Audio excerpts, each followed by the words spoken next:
देखो विगत दिन में आम राज्य जो भाव में चांचल्यकर सृष्टि कर दुई गोटी घटना जहाँकि बालेश्वर एफएम कॉलेज रे जड़े छात्री आत्महति एवं गत किछि दिन तले बलंगा पीड़ितार मृत्यु ए प्रतिवाद रे विजु युव एवं छात्र जनता दल तरफ छात्र छात्री मानकर सुरक्षा एवं आईन श्रृंखला परिस्थिति को सुदृढ़ करने आज अनुगुल सरकारी महाविद्यालय महिला महाविद्यालय बड़केरा कॉलेज बरपाल बंतला कॉलेज शताधिक छात्र छात्री आज डीजी उद्देश्य रे अनुगुल एसपी माध्यम एक मेमोरांडम प्रदान करा जायतिला जो थिरे कि छात्र छात्री मानकर सुरक्षा हॉस्टेल सुरक्षा एवं प्रति कॉलेज रे आईसीसी गठन करबा पई आमे निवेदन करिथिलु। मो ना बीरेन महापात्र मो बंतला कॉलेज आसुची आम दाबी कि आम अंचल जो भाव में अत्याचार बढ़ी चलती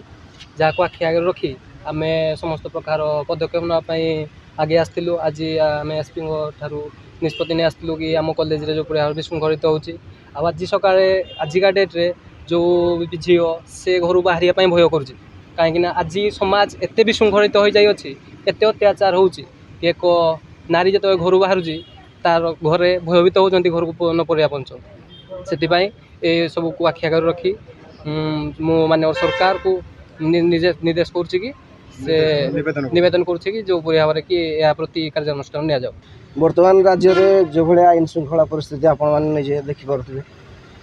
बलंगा घटना घटला सरकार ताकू संपूर्ण भाव चेष्टा कर लुचै देवाई सोमेश्वरी घटना घटला सरकार दोषी मानक दंड देवाई चेष्टा न करी से माने सरकार केवल काले बदनाम हो